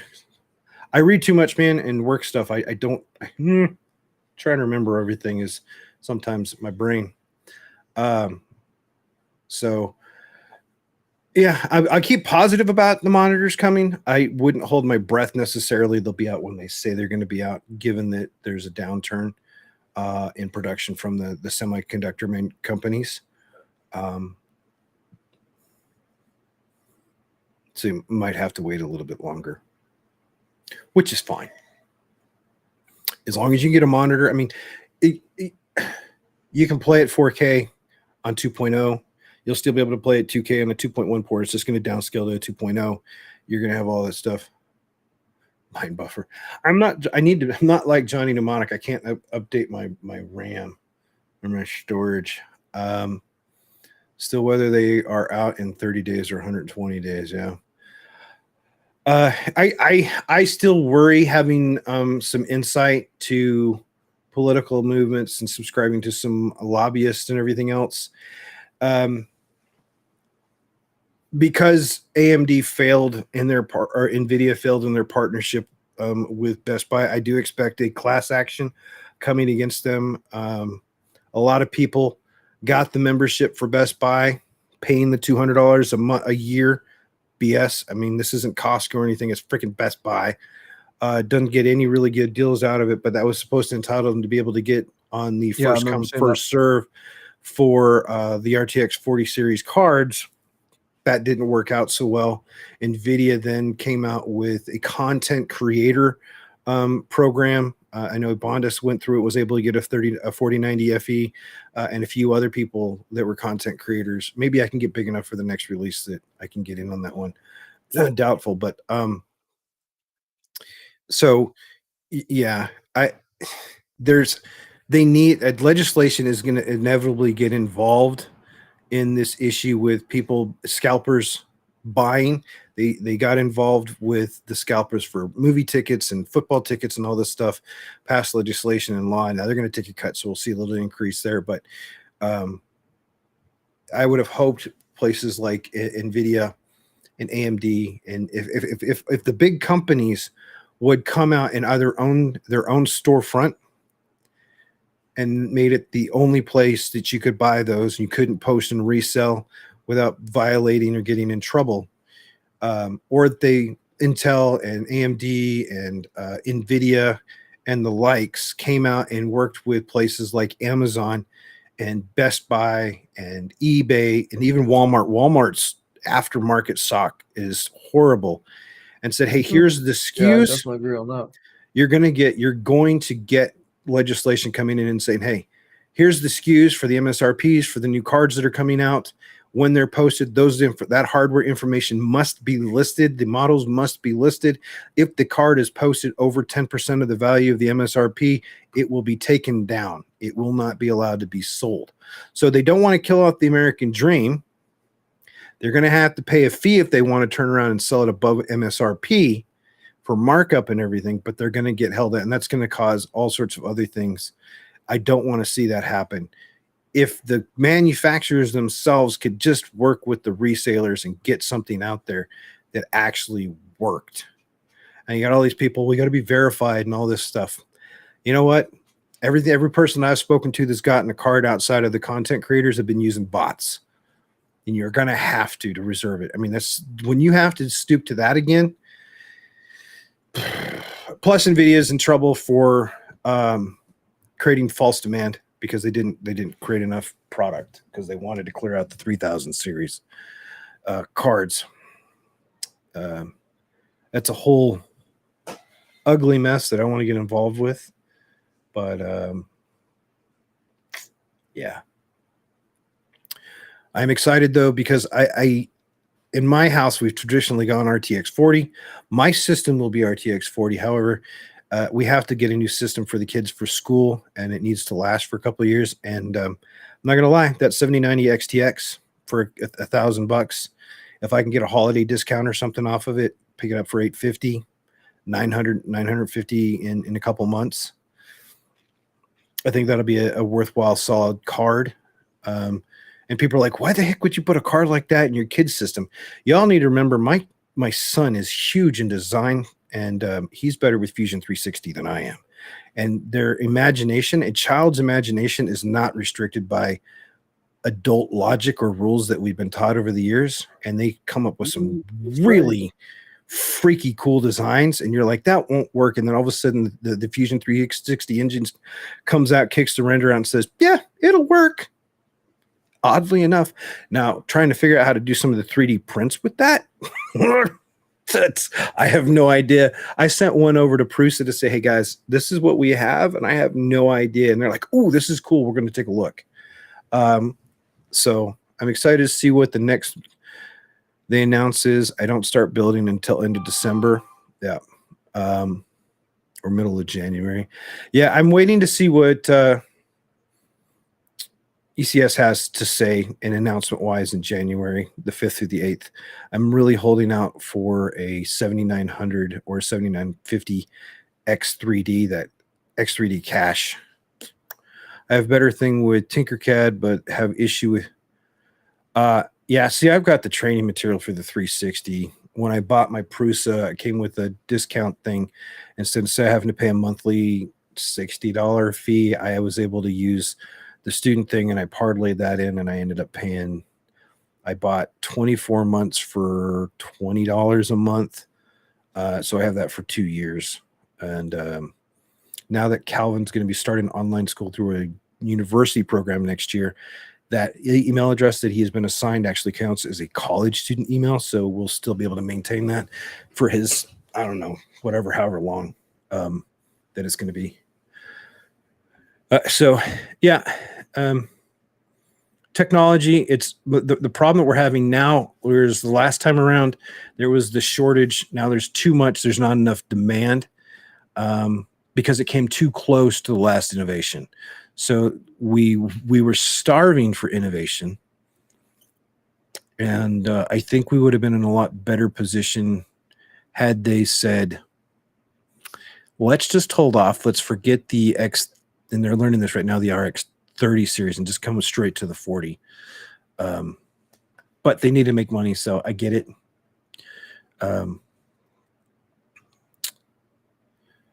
You're still going to need you're still going to need for both the process, okay. The 7000 series, they run hot, 90 to 95 degrees Celsius. You put a really good 360 milled water cooler on there with the new ones on there and the new plates, which I've seen the designs on. You're going to probably be able to run that processor closer to 80, which is perfectly fine. The Intels, those suckers they are outperforming the 7000 series to a degree, but the amount of power that they're consuming, you're going to have to cool those suckers as well. I'm at a point now too, if you're going new processor, or if you're doing any of the new graphics cards, even the RDNA3, I'm just going to straight up tell you guys, go get an ATX 3.0 power supply. I don't care if you're getting 850 watt, and I wouldn't buy anything less than 850 watt power supply to future proof it. I would personally, I wouldn't go anything less than 1200 watt. But that's just me. I have a 650 watt power supply ATX3. But power is going to be the name of the game. If you live in California, I'm so sorry. You guys can deal with all that crap. I don't know how you're going to manage in California. I don't have that problem. Yeah. And then I'm trying right now, and he's trying to help me get my biggest one right now is I'm waiting. I really want MSI Supreme Liquid Cooled 4090, and then I'll be able to build. That'll be the foundation for my box. Once I have that, that'll kick everything off. But I won't. I won't be after this PC. I won't be doing anything for 3 years, and I don't really see any new advancements coming out for at least 3 years. Something that I think we talked about on the Lost Podcast, or was it one of my other streams, where the biggest problem that we see from a technological standpoint is they focus so much on trying to make it smaller that they haven't been able to focus on, can we make it smaller, but rather should we make it smaller, or should we find a different means to make it faster? And then once we've identified how to do things faster and more efficiently, can we make that smaller? So I think that's where they've having to shift now. I think we've pushed GPUs, the technology base for that, as far as we can. And that's why we're seeing such that, like, the RTXs are so big, and even the 7900 size is pretty significant. So I don't think we're going to have anything to worry for a while, but we'll see. Now, the biggest one of all, who else is playing Ragnarok? I have the day off that it launches. We were told at work that we have to take off because I'm not operations anymore. I love being management. In architecture is we are automatically off from December 19th through January 2nd. But I still have a few. I don't have that. I don't have a perk like that. I actually have to work. God, we need to get you into technology, man. Joe can tell you when he used to do. I'm going to embarrass him. He used to do car insurance, and for the longest time, he didn't want to get into technology, IT. I said, because are you in good hands? I think he was Geico. And I said, just get into computers, man. It's big enough of a field that we're not going to overlap. And so they sent out all the letters. We have to take the 2 weeks off. And then I was told, right now I have almost 5 weeks accrued PTO, and I can only carry over 3. So I got the 2 weeks plus 2 additional. So I'm going to do that. Mark, I will be streaming it. Jake from State Farm. Well, yeah, because he's a guy. Oh, okay. What does he wear? Khakis. Khakis. Well, he sounds. Oh, good times. He did aviation till 9/11. Yep, and then he switched to Geico for a year, for a while, and then, yep. So I will be streaming it, Mark. I'm going to stream it on YouTube. And the way that I'm going to do it, I'm going to chat a little bit more with Ebontis. He said just live stream it and then interrupt your chat and say, hey, look, I need to take this part to make a marker. So you can do your gameplay video clips when you're transitioning. You're going to have to go edit them. Or you can post them full raw, but you want to keep the gameplay video walkthrough, like part 1, part 2, part 3, into 20 to 30 minute segments. So I'm going to try exploring with that one. But one of the reasons I'm doing that is now there's going to be everybody and their dog is going to be streaming God of War Ragnarok. You can't tell me that they won't be. Glad's definitely going to be doing it. Yeah, I already know. He is going hard on his stream. Hey, look, I like what Bob just called. He's like, I will not be playing Need for God of War. Need for God of War. It's available on PS4 too, by the way. Not at the IOI. Isn't that the Sixers from Ready Player One? It's because I'm trying really, really hard to get to 1,000 subscribers and 4,000 watched hours. However, the success of the last couple of videos, I think I'm going to make that. This beginning of the week, what was I at, Jay? It's 268 or something subs, 468 subs. Yeah, like drop down to 460. Yeah, and then drop down to 465. You dropped down to like 465. Because I pissed people off with my Lightfall. Yeah, I mean that. Dude. Okay, I got to share this. All right, so Joe, it's really not that hard, bro. I mean, because I ended up getting one that didn't take me that long. I think it was 3 days. They're readily available. I have to share this, Jay. This is something I didn't think. I was really concerned about watch time, but so to monetize your channel, meaning that you can start using it to, and people are like, oh, you just want to make money. Well, yeah, it's one of the reasons you do content creation. But I want to be able to use Twitch and YouTube to be able to pay for games to stream and everything, right? But I managed to break. You need to monetize. You need 1,000 subscribers and 4,000 watched hours. I just when I went to check, 5,000 hours of watch time of the videos. So I got that requirement. I just need 218 more subscribers. So the goal was to make that by the end of the year. With any luck, I might be able to make that by the end of November. And then I got to help motivate Jay. Because where I go, I want him going. That's kind of cool. I didn't realize that. So thanks to everybody that helped accomplish that. But I will be streaming. I'm still going to stream God of War Ragnarok on YouTube. And then I might stream it, simulcast it to YouTube and to Twitch. I do need to stream more. I didn't do much streaming this week on Twitch, Halloween and everything else. I just didn't have the time. But because you do get the ad payouts. Now, I'm going to say this too. Looking at the financial forecasting and long-term futures for Twitch, if they don't get something figured out, that platform is really going to be in a lot of hurt sometime in 2025.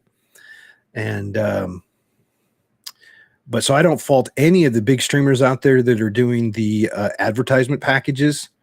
They're working with their communities. They're trying to stack in the very beginning of the hour. Say, hey, I'm going to go take a bathroom break. Making sure those ads roll at those times.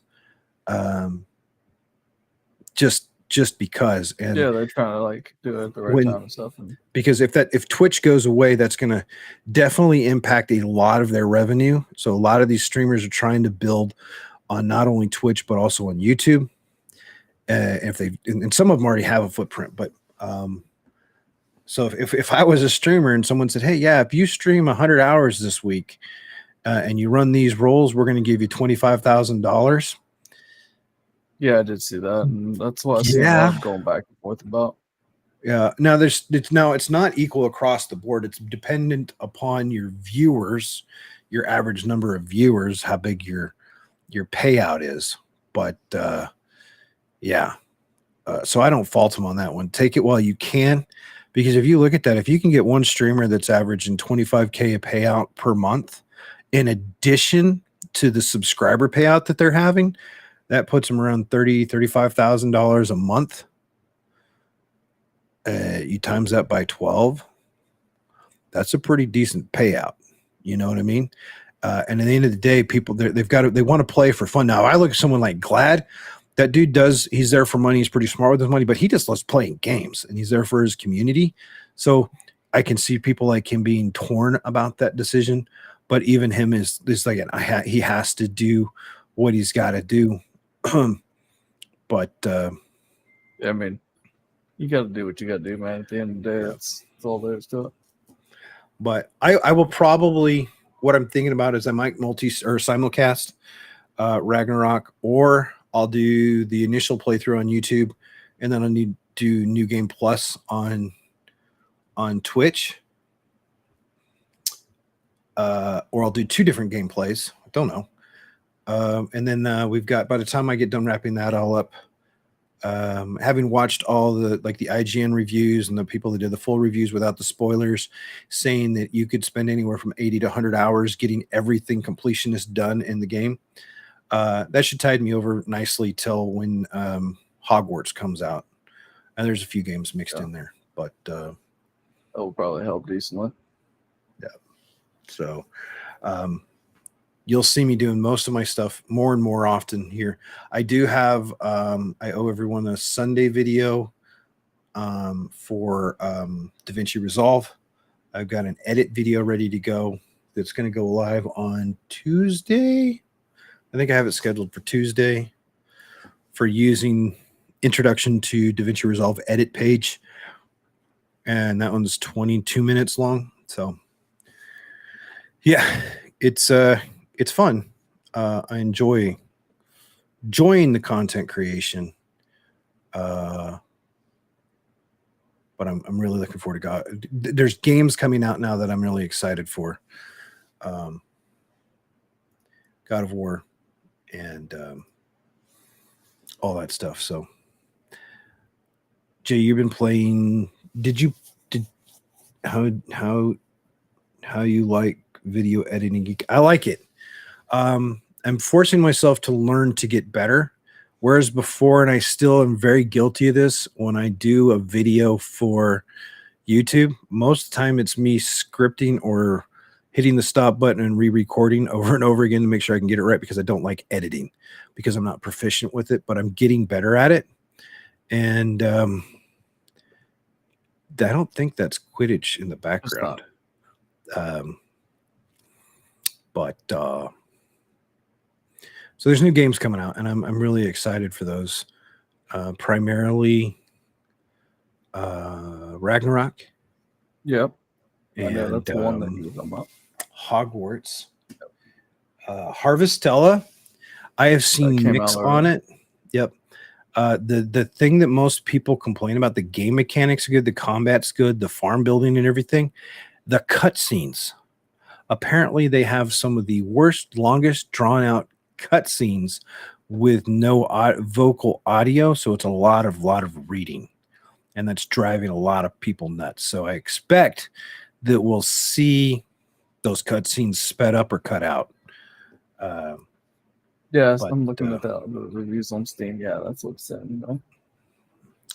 But I mean, it intrigued me, and then all of a sudden, people were talking about the cutscenes, and I watched 40 minutes of someone's stream was playing it, and I was like going, that's a crap lot of, yeah, no, I don't want that. I mean, the 40 minutes of the gameplay, it was the guy, he spent 5 minutes yelling at his monitor.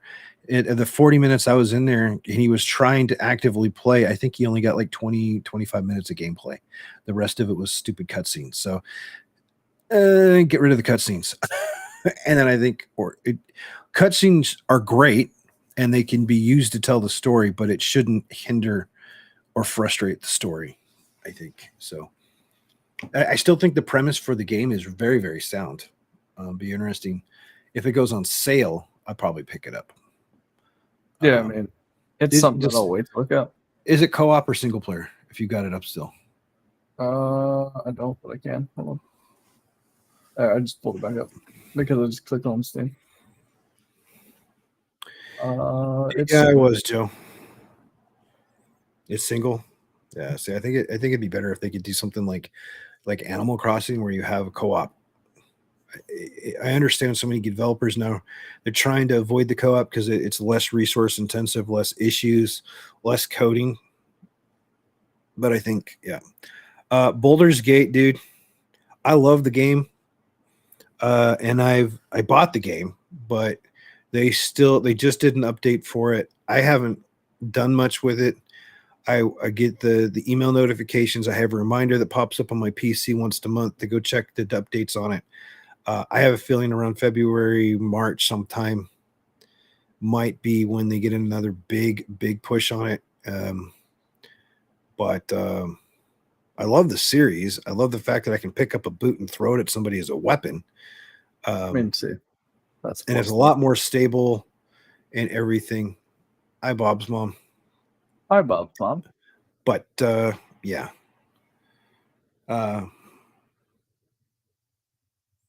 Yeah. So we'll see. But yeah, so we got those two. And then what else were we looking at? Final Fantasy. We had an update on Final Fantasy. Yeah, I thought you was going to talk about that too. I don't know where that got deleted. I thought we managed to get it deleted somewhere. I'll just share it. That's fine. Joe, I haven't actually looked at that one too much, bud. Which one? Fallen Order 2. Yeah. It's the closer it gets to release date or to beta or something, so there's more information. I'll look at it. I enjoyed the first one. I really did. Final Fantasy 16 had some updates. The studio and everything came out and said the game is 95% complete, which is awesome because I've been following the game a lot. Final Fantasy 16 is launching next year on PlayStation 5. And before the end of the year, we will know exactly when the game will launch worldwide. They've got some announcements. Now, what I love this article right here from WCCF Tech. It only says PlayStation 5 as an FYI. They already came out and said this is launching on PS5 and PC. This isn't going to be just exclusive to PlayStation 5. It won't come to Xbox. Not for probably a year. Speaking with the Japanese magazine Famitsu, producer Yoshida confirmed that the game's release date will be announced before the end of 2022, so we'll have an idea of when it's coming. And he also commented the challenges of working on a traditional game with a retail release, saying that he had to get used to the new environment quickly. So I'm looking forward to that. I'm curious about the release date because it's nearing completion. At the moment, it's set to be summer of 2023. So 6 months or so from now. But do we have a specific release date? Yoshida says we plan to release the information again later this year. So I think we can say it at the time. I don't think it's going to be over the summer. So I think it's okay. Over the summer. So does that mean before the summer? I think it does.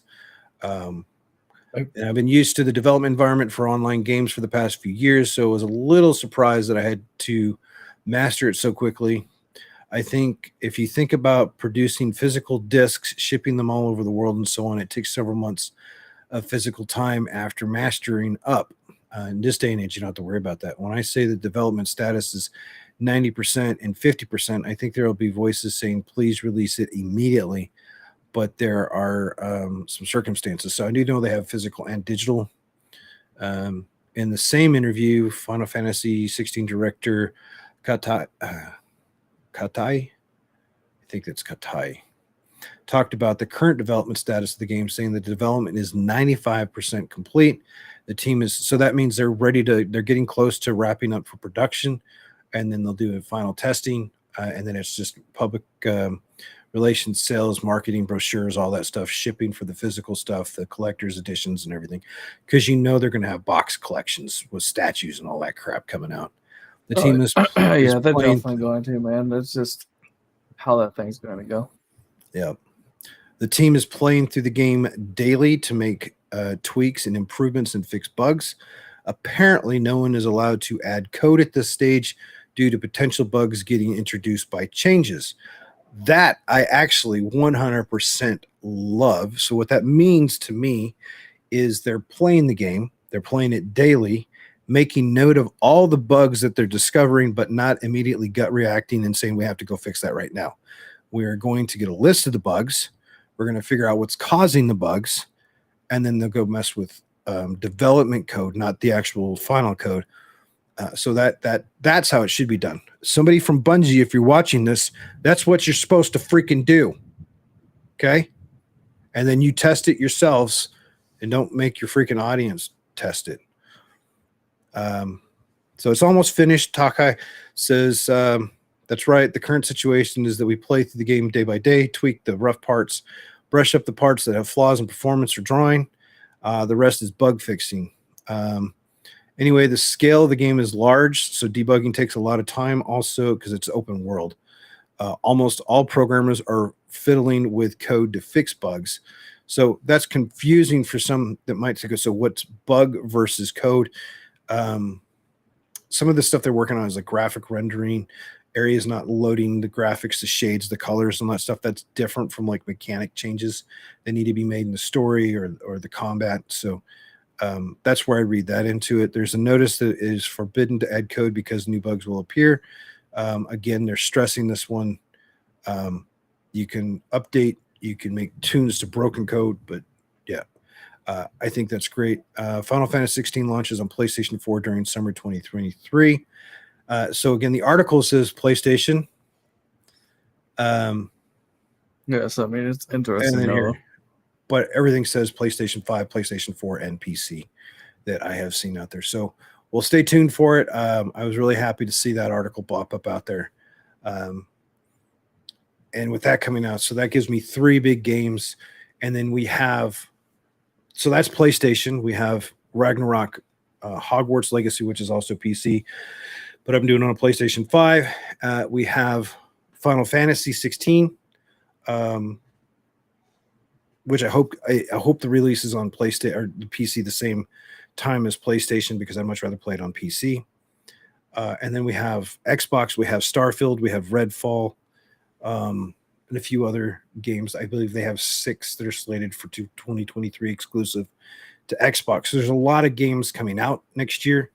And while they might not be games as a service like Destiny 2 or something, they might be single player games or a small co-op game. You're looking at between those. If I have, say, 8 to 10 games and they're all 60 to 100 hours a piece, that's more than enough time to keep me happy every month between now and then. And then we'll have like the first Descendant betas are going to be coming back. That's supposed to release the end of next year. All this other stuff. So there's plenty of stuff coming out there to keep me busy.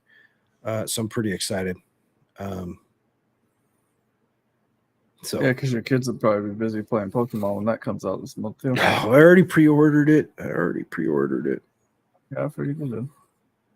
And I'm both the Switches are in here on the chargers. I have no delusions of grandeur that I'm going to be able to play it or stream it the first couple of weeks it's out, which is fine because I don't want to compete against the other streamers that are going to be playing it anyways. Yeah, I'm screwed. My kids love those games. Well, I mean, we knew that. We knew they were going to play them. And the really cool thing is because they both play it. I'm ready to play it. Just like Sword and Shield, because they both play it, they were able to unlock all the specifics and then trade those Pokemon back and forth.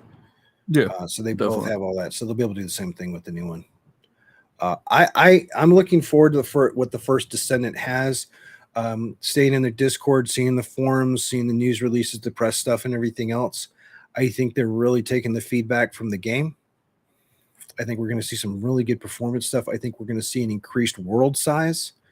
And I think we're going to see additional missions or story stuff, not necessarily story, but missions and activities to do to help keep it from seeing such a grind for each character. And I think we're going to see a lot more characters.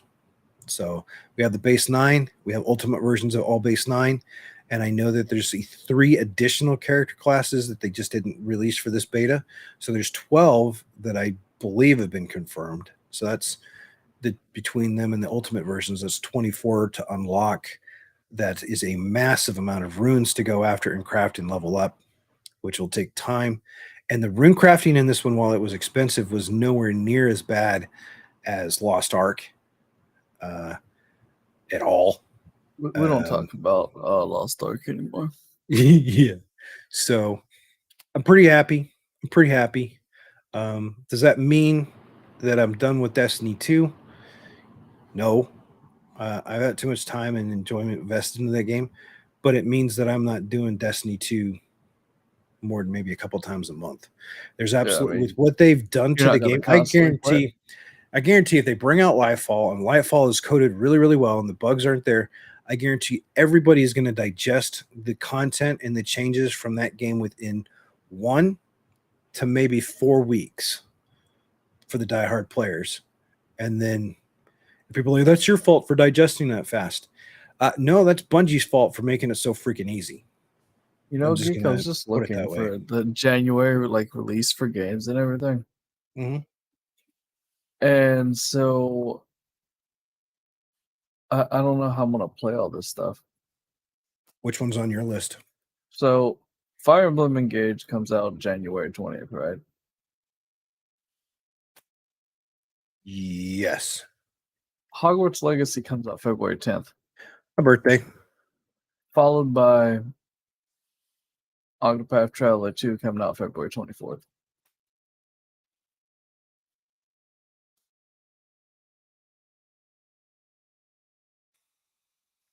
Thought about Octopath. I'm gonna look up though. I'm a little because I forgot that the sequel to Breath of the Wild comes out at the same time. Well, it comes out in May, so you get more time. Zelda Breath. Yeah, that's the sequel.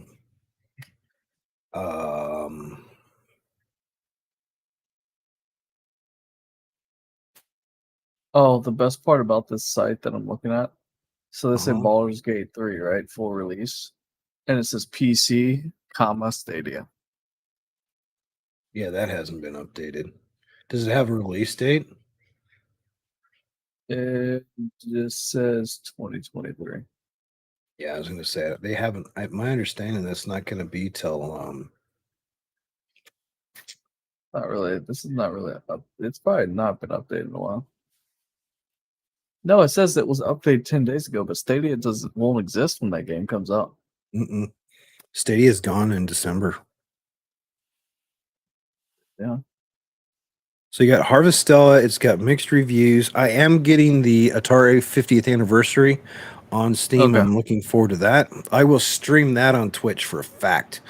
And I'm hoping I can host games or co-op games, maybe like River Raid and Missile Command, because I used to play those with my dad and Joe all the time growing up. I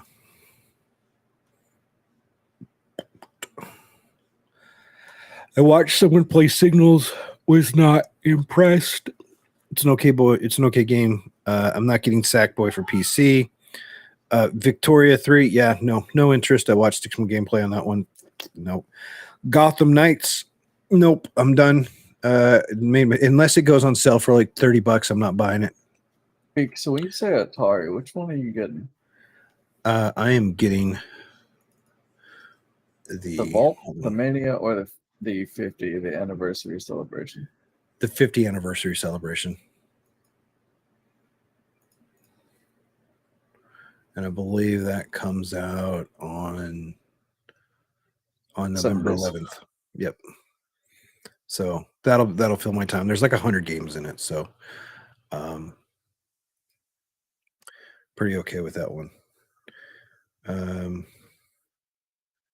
I still want to do Ghostbusters Spirits Unleashed with some people. That's more of a, all right, I got me and 4 other friends. Who's going to be the ghost? The rest of us are Ghostbusters. Let's go do combat. That's the kind of PvP I can get into, you know.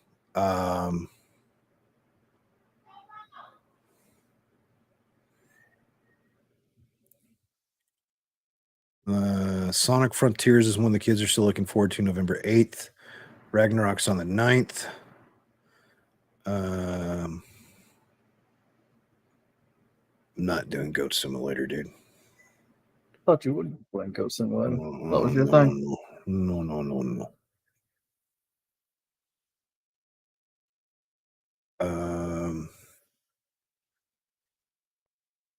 I'm still torn on the tactical Marvel's Midnight Suns. I don't have any. Dragon Quest Treasures, not 100% sure on that one.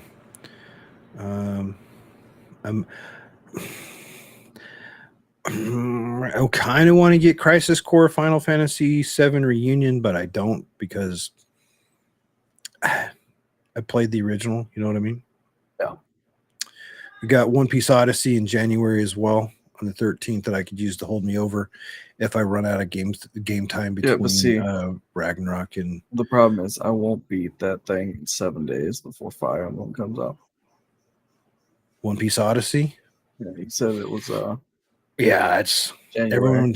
Everyone's saying that in the One Piece Odyssey is supposed to be, if it's like the rest, 60 to 70 hours of gameplay. And then you got Fire Emblem Engage again. Yeah, you got Fire Emblem Engage. Is that only on the Switch though, or does that come into Steam? Just the Switch? Because Fire Emblem is never on. Dude, we forgot about Forspoken. That's January 24th. Yeah, so Fire Emblem does not get put on Steam at all because they're not letting that go from Nintendo. Yeah, which I think is dumb on Nintendo's part, but that's okay. Such is life, bro. Yeah. Dude, I don't know what I'm going to do on Forspoken. I don't, because I've seen enough of the gameplay. I really kind of want to play the game. But I don't know. If it comes out on January 24th and Hogwarts Legacy comes out on the 10th, that's what, 2 weeks? Yeah. And if I'm streaming Forspoken, I have to beat it. Because I'm doing Hogwarts day one. No ifs, ands, or buts. I figured you would be at that point. Mm-hmm. And then I'll do Octopath Traveler. I don't know if I'll stream Octopath Traveler 2, but I will be getting it. And that's play like you do the other one. Yeah, play it on the Steam Deck. There is an announcement that they are working on, and they've already got preliminaries for a couple test models for a Steam Deck 2.0. So pretty excited about that one.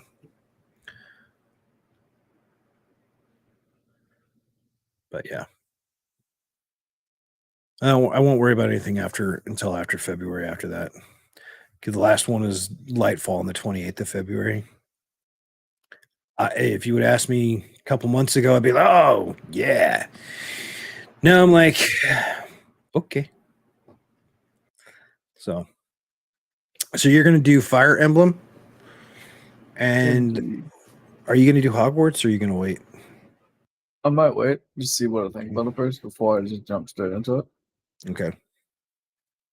So, I mean, I don't know if I'm going to jump straight into Hogwarts itself, though. So, okay. I may wait a little bit and then jump in later. Mark, are you having pizza tonight? When is Mark not having pizza? I don't know. I forgot to ask, man. I did a homemade Italian vodka sauce with organic noodles and a few other things for dinner. I might go have some more of that. So Dragon Quest Treasures is only coming to the Switch. Yeah, see, the problem about the Switch is it's too underpowered. That's my problem. Here's my biggest problem. The Steam Deck has ruined me. It absolutely has ruined mobile gaming. The Switch has not been updated. It's Figured I'd have to ask dilapidated. Mark because you didn't tell me you were having pizza, so that Switch, man, they haven't had any hardware updates to it in what, 2 years, well, 2.5, even 3 the years. OLED's not a huge improvement, so there's that. That Steam Deck, man, it is a beast of a system. I wouldn't know. Anyways, that's all I've got. I'm not going to bring up Henry Cavill leaving the Witcher series or anything like that. I'm already sad. I understand now after they did an interview with him why he left, and it wasn't because he's doing Superman 2. It's because he thought that Netflix was screwing up the series, straying away from the canon, the stories, and the game history, and the writers can kiss his butt. So if people are wondering about that, that was indirectly confirmed, and I'm going to go with it because that's one thing for sure.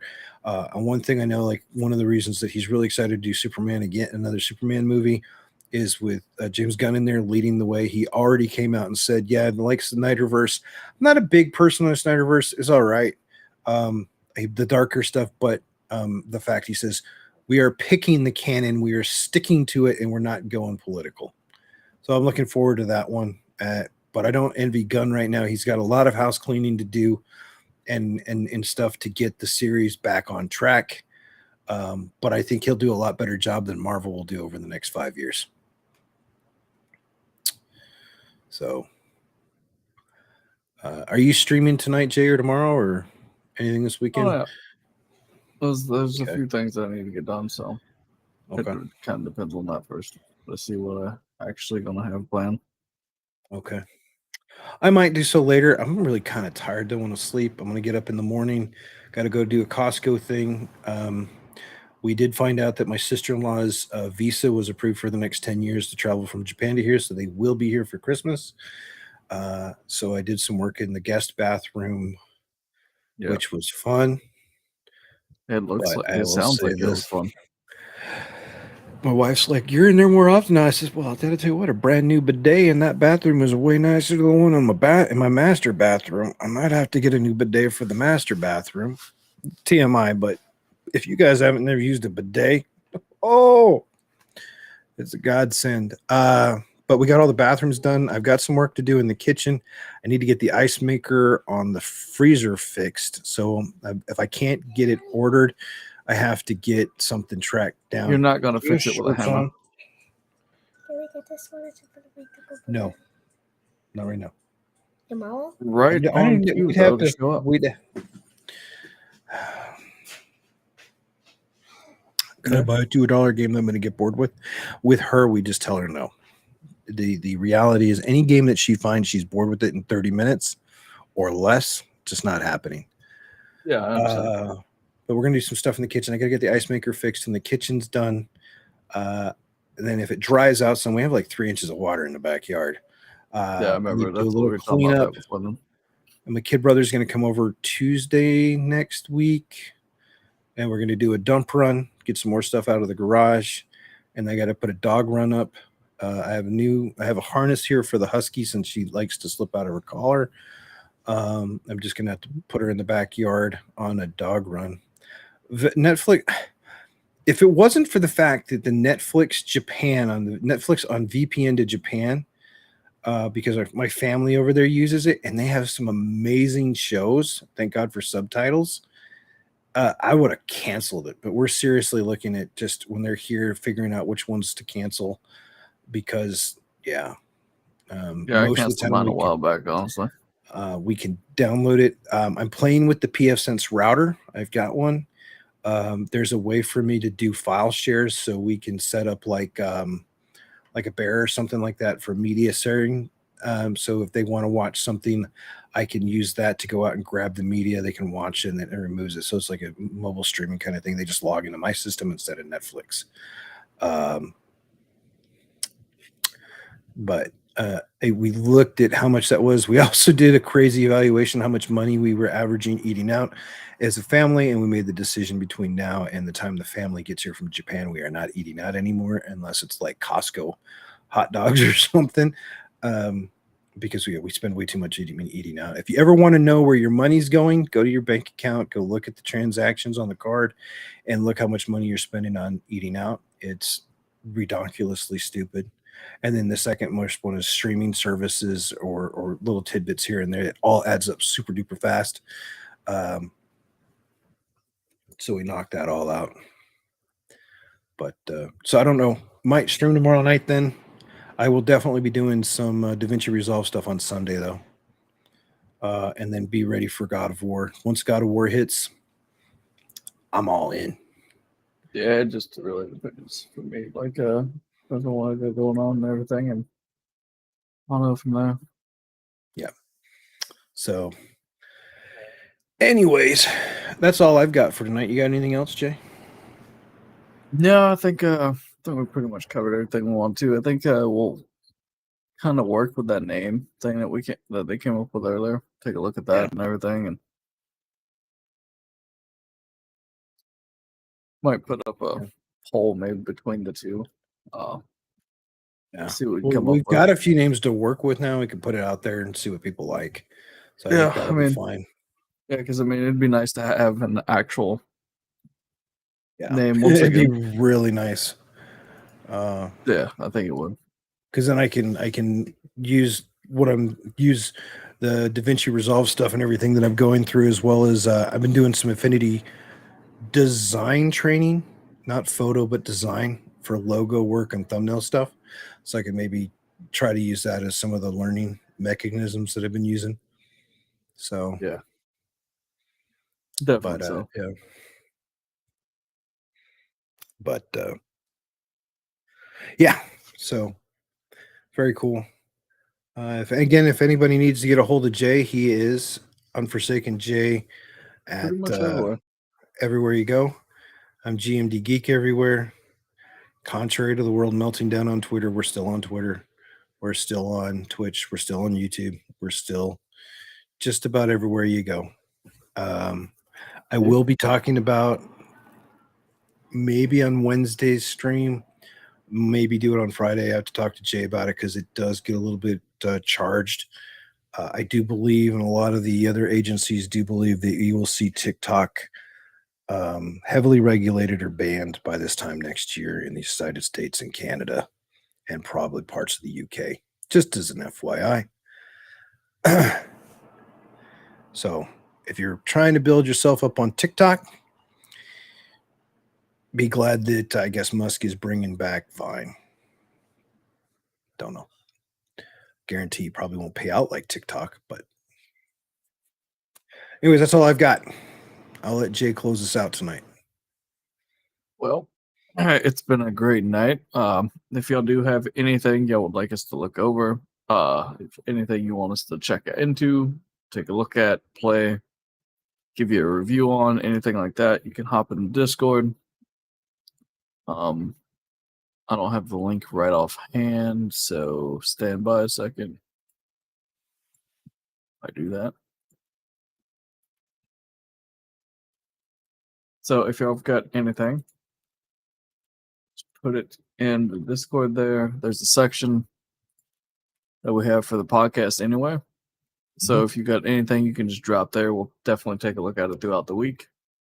And we'll try to get it prepared for next week. Yep. So and again, just what Jay said, we appreciate y'all. I appreciate everybody hanging out for these couple hours.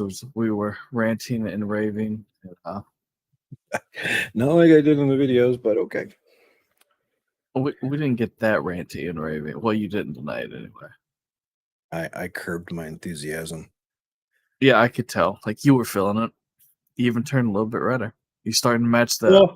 When they came on, RGB it was people you. made some comments on it. T3K made some comments. I was happy to see him in here and all those and I look forward to when you and I go live. Our channels getting back up into the 20s and the 30s for the number of people watching. And then one day that it's going to be 40 or 50 and then maybe 100. Steps, baby steps, but I think we'll get there. I think we really will get there. I mean, it's definitely all progress though too. So, yep. Such all right. But everybody have a wonderful night, and we'll catch you next.